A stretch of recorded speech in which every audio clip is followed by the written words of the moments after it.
now, and the generation. It's younger country.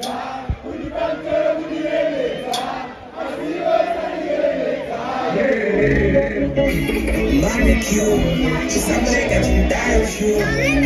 Extra, legal but inside the stressor. It's younger than the Bundesliga. Now, and the generation is stressor. It's younger than the Bundesliga. Would you come to the Bundesliga? I see those and the Bundesliga. It's younger than the Bundesliga. Would you come to the Bundesliga? I see those and the Bundesliga.